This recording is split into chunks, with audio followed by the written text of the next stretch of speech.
तो एक नया आपके पास प्रिंसिपल है, सुपरपोजिशन प्रिंसिपल। ये और भी इजी कर देता है सॉल्व करने को क्वेश्चन को। ये क्या बोलता है आपके पास superposition principle? When number of cells acting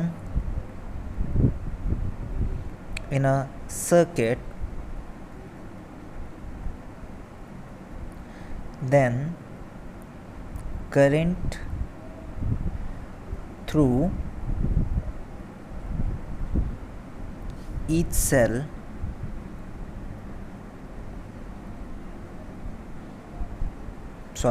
each current through any register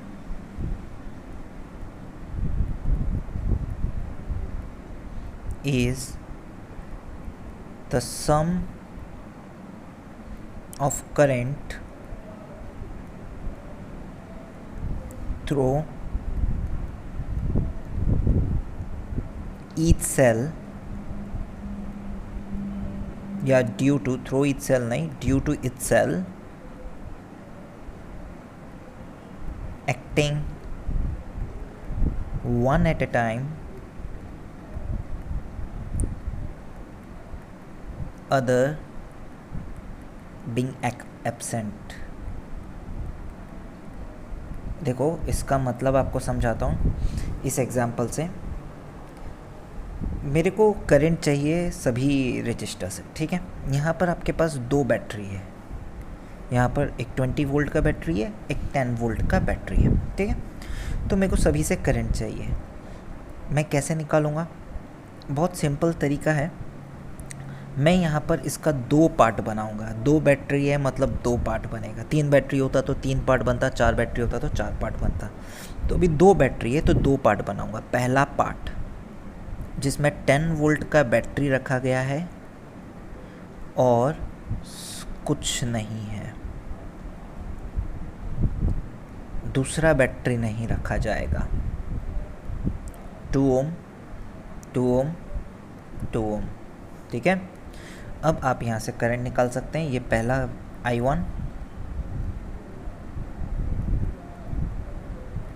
I1 यहाँ से पास कर रहा है, ठीक है।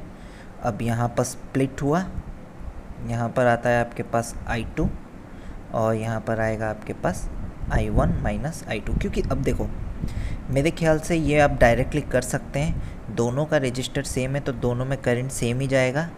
I1/2 I1/2, ये निकालने का ज़रूरत भी नहीं है, तो दोनों में सेम जाएगा। अब आप इस बैटरी की वजह से I1 तो आराम से निकाल सकते हैं। कैसे निकालेंगे I1? देखो, और डायरेक्शन का ख्याल रखना। तो I1 आप कैसे निकालेंगे? इधर पहले R इक्विवेलेंट निकाल लेंगे इस सर्किट का। R इक्विवेलेंट निकाल लेंगे। देखो ये 2 और 2 पैरेलल में, जो आंसर आया 2 के साथ सीरीज़ में। तो मेरे ख्याल से 2 और 2 पैरेलल 1, तो R इक्विवेलेंट इक्वल्स 3 ओम। डायरेक्ट लिख रहा हूँ तो I1 की value equals V/R equivalent, that is 10/3। तो आपके पास R इक्विवेलेंट आ गया और I1 आ गया। तो बाकी सब ब्रांचेस में भी करंट आपको पता चल गया। नाउ सिमिलरली इसका पार्ट 2 भी बनेगा। पार्ट 2 क्या बनेगा? पार्ट 2 में 20 वोल्ट रहेगा और 10 वोल्ट गायब है।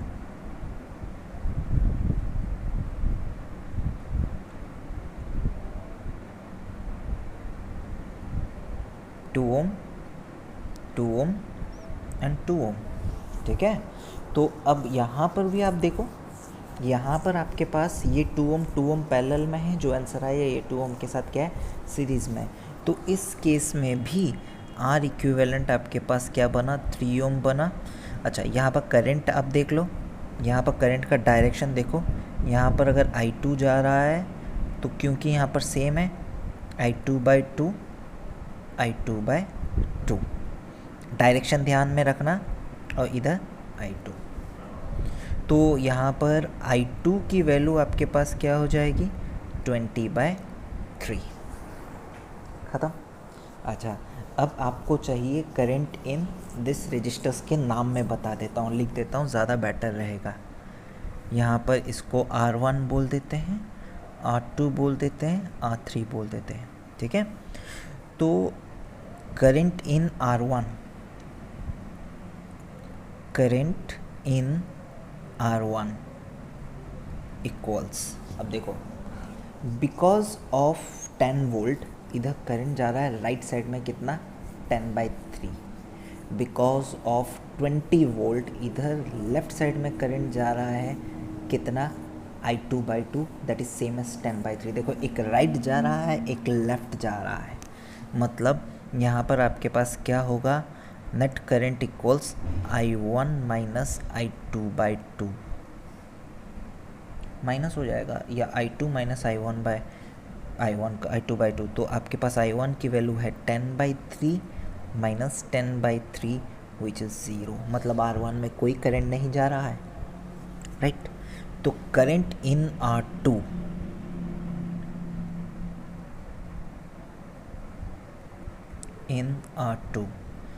देखो इसमें भी आपके पास नीचे जा रहा है, इसमें भी नीचे जा रहा है, that is I1/2 plus I2/2 add कर दो, वैल्यू आपके पास कितनी आ जाएगी, I1/2 that is 5/3, I2/2 that is 10/3 which is 15/3 that is 5. Now last current in R3 which is your values, see the values आपके पास because of this करंट कहाँ जाएगा, नीचे की तरफ I1/2, इधर कहाँ जा रहा है, ऊपर की तरफ जा रहा है, ठीक है। आपकी मर्ज़ी, जिसको भी आप बढ़ा लें अपने आप पता, आप बोलेंगे sir I1/2 minus I2 which is I1/2 की वैल्यू आपके पास कितनी है, I1 की वैल्यू आपके पास I1/2 दैट इज़ 5/3, I2 की वैल्यू माइनस 20/3। मतलब देखो I1/2 को आगे रखा हूँ, इसका मतलब मैंने कंसिडर किया है करंट कहाँ पर जा रहा है, नीचे जा रहा है, इसलिए इसको आगे का लिखा हूँ, जो आगे है मतलब उसी का डायरेक्शन। तो आपके पास नेगेटिव आंसर आ रहा है -15/3 दैट इज़ -5, इसका मतलब मैंने गलत डायरेक्शन रखा है, करंट कहाँ पर जाएगा, ऊपर जाएगा। तो यहाँ पर नेट डायरेक्शन आपके पास करंट का क्या है, आपके पास यहाँ पर इस केस में करंट इधर घूम रहा है ऐसा, इसमें नीचे जा रहा है, इसमें ऊपर जा रहा है, और उधर कोई करंट नहीं है। तो ये फ़ायदा होता है आपके पास क्या, सुपरपोजिशन प्रिंसिपल का, करंट्स की वैल्यू बहुत जल्दी निकल जाती है, राइट। अच्छा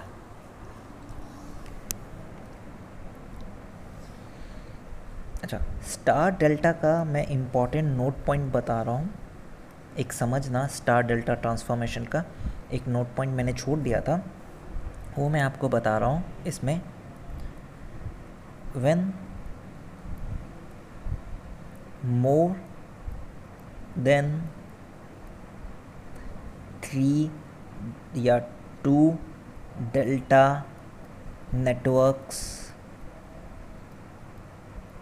are given,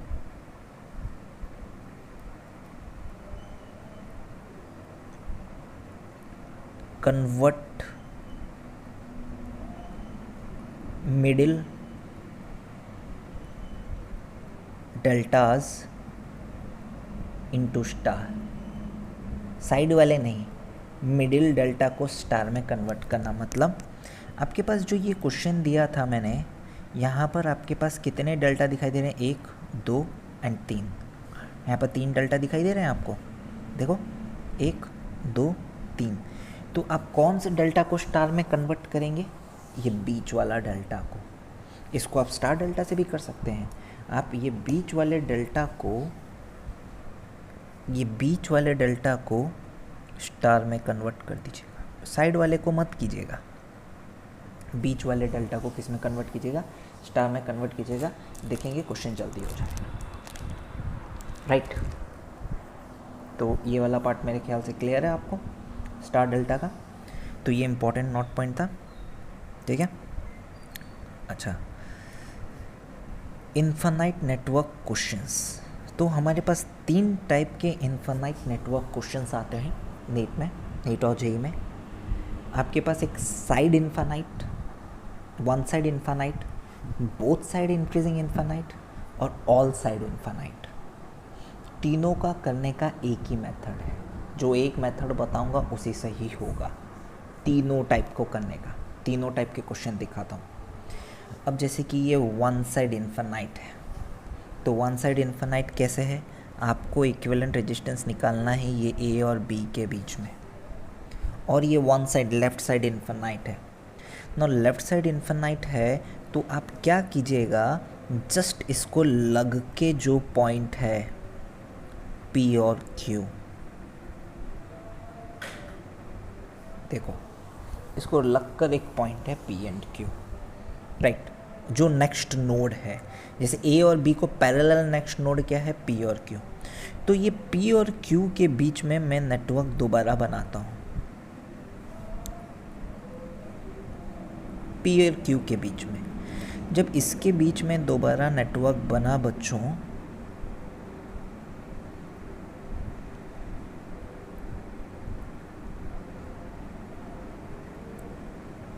देखो ऊपर में आपके पास 3 लैडर था, यहाँ पर आपके पास 2 है। यहाँ पर 3 सेल्स था, यहाँ पर 2 सेल्स है, देखो है ना। 3 स्क्वायर्स, देखो 2 स्क्वायर एक आधा, यहाँ पर 1 स्क्वायर एक आधा, ऐसा ही है। तो इसका भी रेजिस्टेंस आर ही होगा, मीन्स अगर, क्योंकि आपने इन्फिनिटी में से बस एक ही गायब किया है, मैंने इन्फिनिटी में से बस ये एक ही लैडर वाला पार्ट गायब किया है, सारा तो गायब नहीं किया। तो इन्फिनाइट से एक कम हो जाने से कोई फ़र्क नहीं पड़ना है। तो इक्विवेलेंट क्या मैं यहाँ पर बोल सकता हूँ, R equivalent between P and Q is same as R equivalent between A and B। दोनों ही सेम रहेगा। A और B के बीच का जो R इक्विवेलेंट है P और Q के बीच में भी सेम ही रहेगा, बिकॉज मैं उसमें से एक गायब किया हूँ। अच्छा, इन्फिनिटी में से एक गायब हो जाने से तो ज़्यादा फर्क नहीं पड़ेगा नेटवर्क को, बिकॉज यहाँ पर इन्फानाइट है। ये जो ऐसे सेल्स देख रहे हो ना, ऐसे एक एक छोटा छोटा जो बॉक्सेस है, ऐसे कितने बॉक्सेस है, इन्फानाइट बॉक्सेस है। उस इन्फिनिट बॉक्सेस में से मैंने सिर्फ एक ही पेयर हटाया, एक ही बॉक्स हटाया है, बाकी सब एग्जिस्ट कर रहे हैं, सिर्फ एक ही बॉक्स हटाया है। तो एक बॉक्स हटा देने से, इन्फिनिटी में से एक गायब हो जाने से तो कोई ज़्यादा फ़र्क नहीं पड़ना है। तो जब आप यहाँ पर लिखेंगे let R equivalent between AB and B capital R, तो P और Q के बीच में भी आपके पास सेम होगा। अब इससे फ़ायदा क्या है, जब आप यहाँ पर इसका इक्विवेलेंट बनाएंगे, ये वाले पार्ट का इक्विवेलेंट देखो कैसे बन रहा है। ये था आपके पास A एंड B जो मैंने हटाया, ये वाले पार्ट को, एंड ये आपके पास B, P एंड Q। देखो आपको बोल दिया गया कि A और B के बीच का आर इक्विवेलेंट P और Q के बीच का आर इक्विवेलेंट क्या रहेगा, सेम रहेगा। तो यहाँ पर अगर सेम रहेगा तो सेम ही रखो। P और Q के बीच का पूरा, P और Q से पीछे तक का जितना नेटवर्क है, इन्फानाइट था, जितना नेटवर्क है हटा दिया और उसको फाइनाइट बना दिया। दिस इज द वे, ये है ट्रांसफॉर्मेशन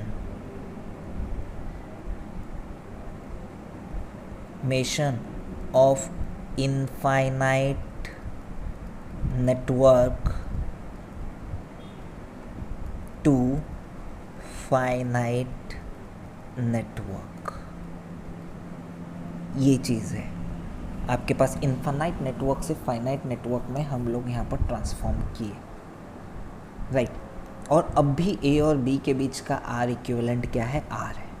तो ऐसे केसेस में आपको सब, बाकी सब तो पता है, ये 2 है, ये 2 है, ये 2 है, राइट। तो इक्वेशन को थोड़ा सा और सॉल्व करेंगे। ये 2 और ये आर किस में है, पैरेलल में है। तो देखो आगे क्या होगा। ये हो गया ए से आपके पास ए पॉइंट से निकलता है वैल्यू, एंड इधर बीच में 2 है, इधर आपके पास क्या लगेगा बताते हैं, ये वाला पार्ट भी, this is b and this one is 2 and 2, ये हो जाएगा 2r divided by 2 plus r, हो गया। और तीनों अब किस में है, सीरीज़ में है। तो r equivalent between a and b, between a and b equals 2 plus 2 plus 2r divided by 2 plus r। Value देखो कितनी है इसकी, 4 to the 8 plus 4r plus 2r divided by 2 plus r, that is 8 plus 6r by 2 plus r। ख़त्म। But हम लोगों ने R equivalent between A and B क्या consider किया था, आर कंसिडर किया था। तो क्या मैं यहाँ पर ऐसा बोल सकता हूँ 8 plus 6r by 2 plus r is equal to r। तो यहाँ पर एक क्वाड्रेटिक बनती हुई आपको दिखाई देगी, 8 plus 6r equals 2r plus r square, that's it, r square minus 4r minus 8 equals 0। तो वैल्यूज़ देखो आगे क्या क्या है, आर स्क्वायर माइनस 4r, आपके पास एक क्वाड्रेटिक बन रही है, इस क्वाड्रेटिक को हम लोग सॉल्व कर सकते हैं। सीधी सी वैल्यू है r equals 4 plus minus under root B square minus 4ac plus 32, 8 4 ज़ा by 2, that is 4 plus minus 48 by 2, ये r की वैल्यू हो गई। अब अंडर रूट 48 4 से तो बड़ा ही है, तो माइनस नहीं लेंगे तो सिर्फ प्लस ही आएगा। r equals 4 plus under root 48 आपके पास हो जाएगा 16 3 ज़ा 48, that is 4 root 3 by 2, that is 2 plus 2 root 3। This is the value of r। ये हो गया इन्फिनाइट नेटवर्क के क्वेश्चंस का एक तरीका, ये एक टाइप ऑफ इन्फिनाइट नेटवर्क है, वन साइड इन्फिनाइट। और देखो जिस तरीके से मैंने इसको ट्रांसफॉर्म किया, नेक्स्ट क्वेश्चन को भी वैसे ही ट्रांसफॉर्म करूँगा, पर थोड़ा सा ज़्यादा दिमाग लगेगा। अब नेक्स्ट क्वेश्चन है both side infinite but with increasing values. और इंक्रीजिंग वैल्यू भी क्या है ना, एक सीक्वेंस में है। आप देख सकते हैं सबसे पहले नेटवर्क में आपके पास क्या है 2 और 2, उसके बाद आपके पास 2 स्क्वायर, उसके बाद 2 क्यूब 2 टू द पावर 4। यहाँ पर भी देखो 2 स्क्वायर 2 क्यूब। मतलब ऐसा है कि एक साइड का निकाल दो, दूसरे साइड का निकाल दो। मतलब फॉर एग्जांपल हमारे पास 2 साइड है, ठीक है।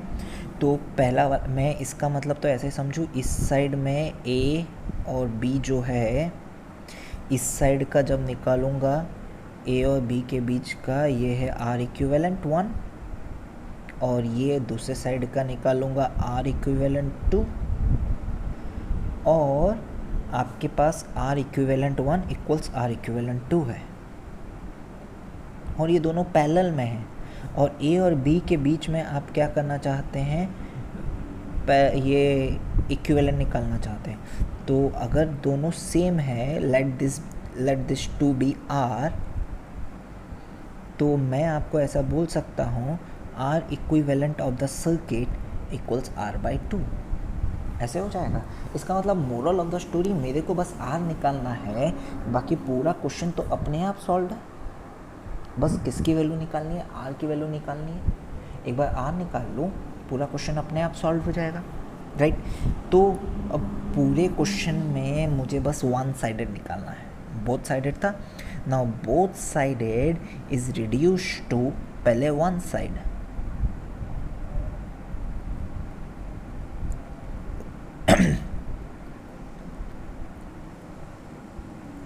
देखो अब वन साइड में भी आपको प्रॉब्लम होगी। क्यों प्रॉब्लम होगी, आपको समझ में आ रहा होगा। सर ये तो इंक्रीजिंग है, मतलब अगर सेम सीक्वेंस होता तो हम फिर भी आप जैसे बताए वैसे कर लेते। 2 cube 2 cube 2 to the power 4 ऐसे आगे चलता जा रहा है, राइट। अब आपको सबसे बड़ी प्रॉब्लम होगी इधर ये आगे सॉल्व करने में। सर यहाँ पर तो वैसे तरीके से सॉल्व नहीं होगा जैसे आपने बताया, वैसे ही सॉल्व होगा, इसमें थोड़ा सा एक्स्ट्रा दिमाग लगेगा। समझाता हूँ, देखना किस तरीके से एक्स्ट्रा दिमाग लगेगा। आपके पास अगर कोई भी केस में, जैसे चाहे पैरेलल हो चाहे सीरीज़ हो, जैसे सीरीज़ वाला पार्ट देखो, अगर आपके पास यहाँ पर 2 रजिस्टर है, एक ले लो 4 ओम ले लो और एक 6 ओम ले लो। अगर मैं आपसे पूछूंगा बच्चों यहाँ पर आर इक्विवेलेंट क्या है, आप बोलेंगे सर दिस इज 10 ओम। आप क्या करना, इसको 2 टाइम्स मल्टीप्लाई करो, दैट इज 8 ओम और 12 ओम। और अब पूछूंगा आर इक्विवेलेंट इधर क्या है, ये हो जाएगा 20 ओम। मतलब आपने रेजिस्टर्स को 2 टाइम्स मल्टीप्लाई किया तो इक्विवेलेंट रेजिस्टेंस भी क्या हो गया, 2 टाइम्स हो गया। इसका मतलब आप इसको 3 टाइम्स भी मल्टीप्लाई करेंगे तो इक्विवेलेंट रेजिस्टेंस क्या हो जाएगा, 3 टाइम्स हो जाएगा। चलो सीरीज़ का केस देख लिया। बोलेंगे सर क्या पैरेलल में भी सेम स्टोरी है, देख लेते हैं पैरेलल में भी सेम है कि नहीं है। तो ये 4 है, ये 6 है, आर इक्विवेलेंट देखो 6 4 ज़ा 24/10 दैट इज 2.4। अब इसको 2 टाइम्स करो,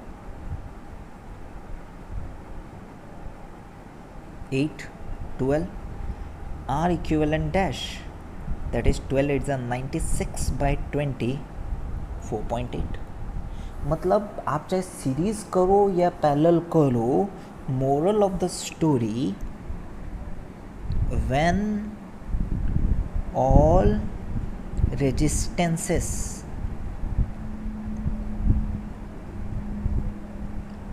of a circuit is multiplied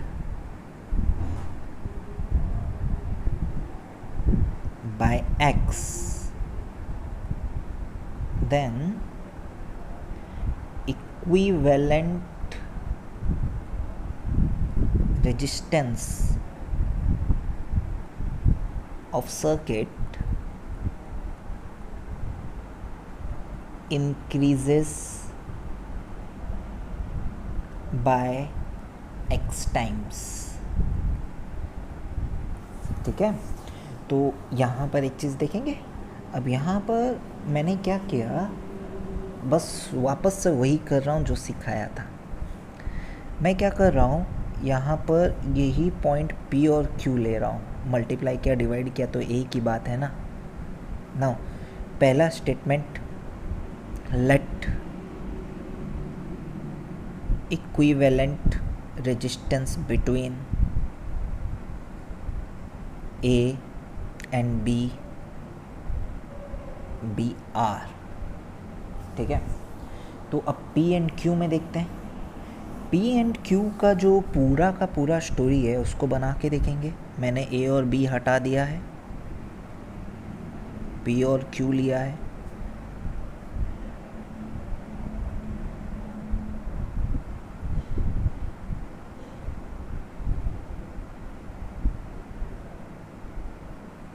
देखो इधर आता 2 square 2 cube sorry 2 square, now 2 cube 2 cube and 2 to the power 4। आप यहाँ पर देख सकते हैं P एंड Q से आगे जितना भी है वही A एंड B के जैसा है, पर सब में 2 मल्टीप्लाई हुआ है। देख लो, अगर P एंड Q में से मैं 2 डिवाइड कर दूँ तो क्या बन जाएगा, A और B का जैसा बन जाएगा। ध्यान से देखो, अगर P एंड Q में से 2 2 हटा दो, मल्टीप्लाई हो रहा था, हटा दो, इधर 2 2 बन जाएगा। देखो 2 और 2, फिर उसके बाद 2 क्यूब 2 क्यूब, तो यहाँ पर आपके पास क्या बन जाएगा 2 स्क्वायर, फिर 2 टू द पावर 4 है, 2 टू द पावर 4, यहाँ पर 2 क्यूब ऐसे बन जाएगा। इसका मतलब मैं ऐसा बोल सकता हूँ, देखो अगर आप डिवाइड करें तो ये बात समझना, अगर आप डिवाइड करें तो, क्योंकि आपके पास, मैं ये बोलना चाहता हूँ जैसा A और B के बीच में है, जैसा A और B के बीच में है वैसा ही P एंड Q के बीच में ही है, पर 2 times all resistances are multiplied by 2 in first figure, ये वाला ऊपर वाला first figure, if all resistances are multiplied by 2 in first figure, then it will become second figure. देखो आपके पास जितना रजिस्टर है फर्स्ट फिगर में, यहाँ पर 2 है तो 2 मल्टीप्लाई करो, 2 स्क्वायर बन गया, फिर 2 क्यूब बन गया, 2 to the power 4 2 to the power 4, ऐसे बनते आगे जाएगा। क्योंकि इन्फिनाइट नेटवर्क है तो मुझे कोई टेंशन नहीं है। तो इसका मतलब क्या हो सकता है, मैं ऐसा बोल सकता हूँ, R equivalent between P and Q is 2R। अब आपके पास क्वेश्चन सॉल्व है और ये बन चुका है आपके पास इक्विवेलेंट डायग्राम। देखो 2 एंड P, ये तो था A और B के बीच में, और P और Q के बीच में आपके पास क्या लगेगा, 2R लगेगा। R तो नहीं लगेगा, क्या लगेगा, 2R लगेगा। अब क्वेश्चन वैसा ही बन गया है। अगर मैं यहाँ पर R equivalent between A and B निकालूँ,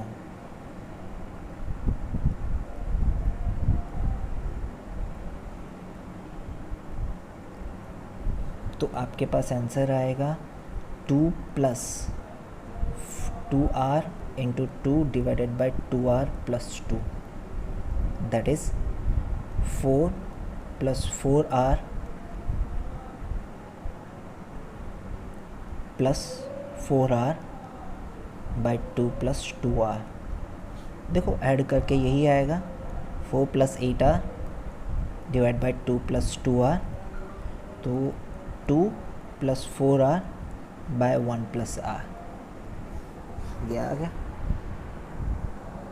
but R equivalent between A and B हमने क्या एज्यूम किया था, R एज्यूम किया था, तो ये जो पार्ट है इसकी वैल्यू आपके पास क्या हो जाएगी, 2 + 4R divided by R + 1 equals R,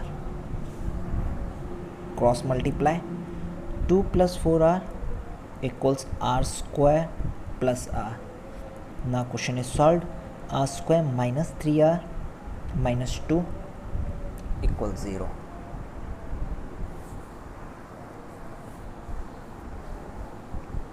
अब आगे तो सॉल्व हो जाएगा। R इक्विवेलेंट आप यहाँ पर आराम से निकाल सकते हैं, R इक्विवेलेंट इक्वल्स 3R। तो आगे देखेंगे, R equivalent 3R plus minus under root 3 3 = 9R² plus 8R by 2, 8R² by 2, या अच्छा R तो नहीं लेंगे, R इक्विवेलेंट निकालना है, R निकालना है, इसको R² को हटाओ, थोड़ा गलती से लिख दिया हूँ, वैल्यू देख लेना, आंसर आ जाएगा आपके पास, R की वैल्यू इसमें आ जाएगी। तो माइनस तो नहीं लेंगे, प्लस लेंगे, 3 + √17 by 2, this is the value of R। अब ये था एक साइड का, दूसरे साइड के लिए आपके पास क्या है, सेम है, तो आपके पास टोटल सर्किट का R इक्विवेलेंट क्या हो जाएगा, जो भी निकला उसका बाय 2, दैट इज़ 3 + √17 बाय 4, ये आपके पास इसका आंसर। आई होप आपको ये बात समझ में आया। बोथ साइड आपके पास अभी इन्फिनाइट आएगा। देखो तरीका वही है, हम वहाँ पर ट्रांसफॉर्म किए हैं इन्फिनाइट नेटवर्क को finite network, right. Now next type का आपके पास ऑल साइड इन्फिनाइट, यहाँ पर चेक कर सकते हैं, यहाँ पर जो इन्फिनाइट ग्रिड है ये ऑल साइड इन्फिनाइट ग्रिड है। आपको इक्विवेलेंट रेजिस्टेंस निकालना है A और B के बीच में। ये वाला नेटवर्क, ये वाला मत देखिए, ये वाला मैं आपको समझाऊंगा। आपको इन्फिनाइट नेट सब रेजिस्टेंस है, there is a infinite wire grid with square cells shown in the figure, the resistance of each grid is R। यहाँ पर हर ग्रिड का रेजिस्टेंस आपके पास R है और ऐसे इन्फिनाइट नेटवर्क है, ठीक है। तो कोई भी नाइबरिंग पॉइंट्स के बीच में आपको निकालने के लिए बोला गया है। तो नाइबरिंग पॉइंट, इसका दो मेथड है, जैसा पहले मैं अभी समझाया उस मेथड से बताता हूँ। Method one,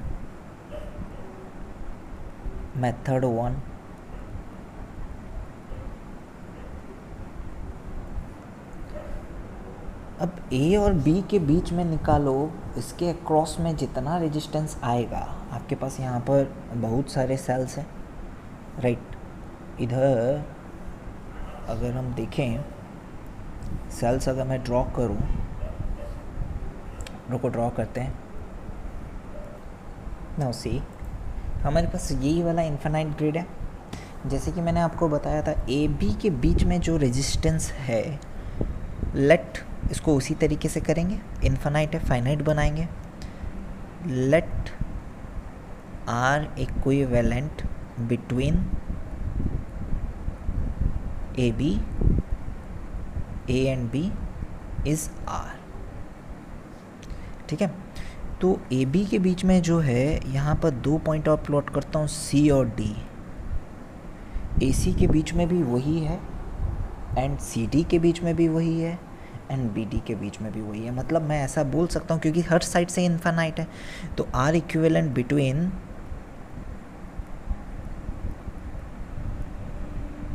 A and B is equal to R equivalent between A and C equals R equivalent between C and D equals R equivalent between B and D, और इन सब की वैल्यू आपके पास क्या है, R है, ठीक। सब इक्वल है आपके पास, सब साइड में आपके पास इन्फिनाइट है। मतलब A और B के अक्रॉस में जितना इक्विवेलेंट रेजिस्टेंस है, A और C के बीच में भी उतना है, A और D के बीच में भी क्या है, उतना ही है। हर साइड इन्फिनाइट है। इसका मतलब मैं इसको फाइनाइट में कन्वर्ट करने जा रहा हूँ। देखो कैसे कर रहा हूँ। ये पॉइंट रहा ए एंड बी, इसके बीच में रहा एक रजिस्टर आर, इधर सी तक जा रहा है। ये पूरा बना लेते हैं, क्योंकि इनके अक्रॉस में है, तो ये रजिस्टर्स क्यों गायब होंगे, ये तो वही रहेंगे। अच्छा, इसके अक्रॉस में, ए और सी के अक्रॉस में रेजिस्टेंस आर है, इसके अक्रॉस में भी आर है आपके पास, एंड इसके अक्रॉस में भी आपके पास क्या है, आर है, राइट। सो ए और बी के बीच में अगर आप रेजिस्टेंस निकालना चाहते हैं, तो इस तरीके से यहाँ पर बैटरी लग जाएगी। हो गया। अब आगे का सॉल्व देखो, अब इनफाइनाइट नेटवर्क फाइनाइट नेटवर्क में कन्वर्ट हो गया। तो मैं इसको आगे अगर सॉल्व करूँगा, सब साइड्स देख लो क्या आ जाएगी। ये वाला पार्ट तो आ ही रहेगा, बाकी जो ऊपर में तीनों, ये साइड वाला पार्ट क्या रह जाएगा। यहाँ पर भी इन दोनों, ये पैरेलल में है, इसके साथ ये पैरेलल, इसके साथ ये पैरेलल, तीनों आपके पास सेम आ रहे हैं। R divided by R plus small R, same R divide by R plus small R divide by R plus small R, और ये बन गया ए और बी का पार्ट। देखो ऊपर वाले तीनों सीरीज़ में हैं, जो है स्मॉल आर के साथ पैरेलल में। मतलब क्वेश्चन इधर इतना सिंप्लीफाई हो जाएगा। सिंप्लीफिकेशन लेवल देख रहे हो, कितना कॉम्प्लिकेटेड डायग्राम था, जहाँ कुछ समझ में नहीं आ रहा था उसको सिंपल तरीके से सॉल्व कर रहे हैं। 3R divided by R plus R, और यहाँ पर आपके पास बन गया बैटरी। ये रहा पॉइंट्स ए एंड बी। अब वो पैरेलल है, तो R equivalent between A and B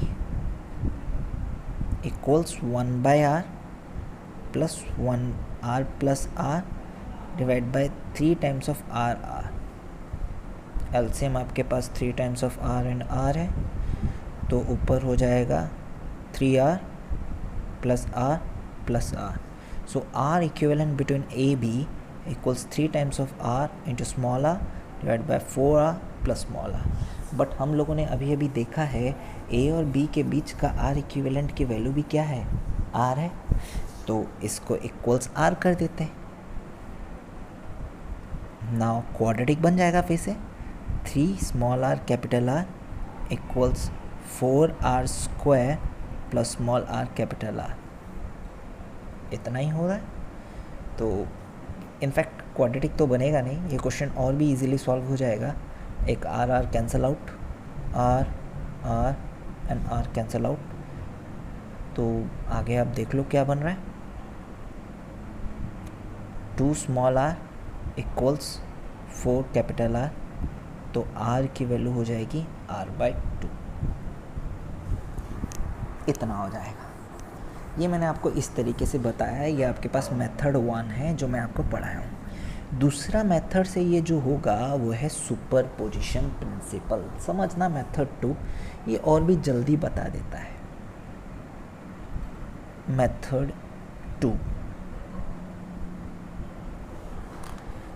2 आपको समझाता हूँ। ये आपको बुक में नहीं मिलेगा मेथड 2, मेथड 1 मिल भी जाएगा। तो मेथड 2 आपको रियली बुक में मिलेगा, तो मेथड 2 बता रहा हूँ। देखो, इसको हम लोग करेंगे सुपरपोजिशन प्रिंसिपल से, ठीक है। तो पहले मैंने क्या किया, ए में एक बैटरी लगाया, 2 बैटरी यूज़ करूँगा, ठीक है, क्योंकि हमको इन आउट समझना है, सब ब्रांच में क्या क्या करंट जा रहे हैं वो समझना है, ठीक है। तो मैंने क्या किया, एक साइड में ए में एक बैटरी लगाया इधर, और इसको ग्राउंड किया, ठीक है। तो अब इसका मतलब बी के साथ भी कनेक्टेड है, ऐसा नहीं बी में कनेक्टेड नहीं है। मैं बस ए से करंट देखना चाहता हूँ, क्योंकि 2 बैटरी लगाऊंगा, एक ए से लगाऊंगा, एक बी में लगाऊंगा। एक ए से इन, बी से आउट, इस तरीके से लगाऊंगा 2 बैटरी,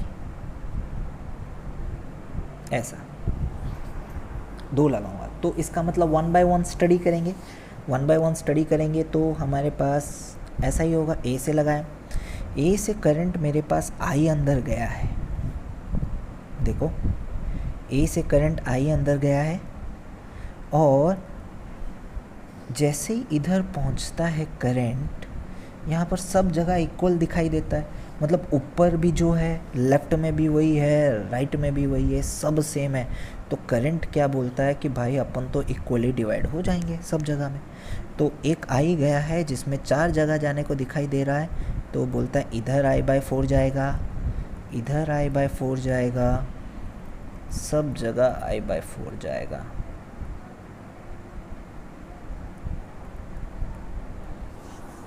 राइट, इधर I/4 जाए। नाउ सिमिलरली मैं अगर क्या करता हूँ, दूसरा बी के लिए देखता हूँ, बी से बाहर निकालता हूँ, देखो बी से बाहर निकाला। अब ए में नहीं निकालूंगा, मैं बी से बाहर निकालने के लिए जज कर रहा हूँ। यहाँ से भी बाहर, अगर जितना इधर से घुसेगा इधर से उतना निकलना पड़ेगा, सिमेट्री है भाई। इधर से बाहर निकाल लेंगे तो इधर से क्या निकलेगा, आई ही बाहर निकलेगा। अब आई जब बाहर निकलेगा, यहाँ से I/4 आ रहा होगा, इधर से I/4 आ रहा होगा, इधर से I/4, और इधर से I/4, ऐसा आ रहा होगा। इसका मतलब ये वाला जो ब्रांच है, इस वाले ब्रांच में आपके पास करंट कितना जा रहा है, सिर्फ और सिर्फ I/4 plus I/4, that is I/2 जा रहा है ये वाले ब्रांच में। इस वाले ब्रांच में आपके पास करंट कितना जा रहा है, I/2 जा रहा है। समझ रहे हो, बिकॉज यहाँ से इन हुआ, यहाँ से आउट हो रहा, तो इन और आउट दोनों का अलग अलग बनाऊंगा, अलग अलग सोर्स दिया गया है। तो यहाँ से I/4 इन हो रहा है, इधर I आउट हो रहा है, तो करंट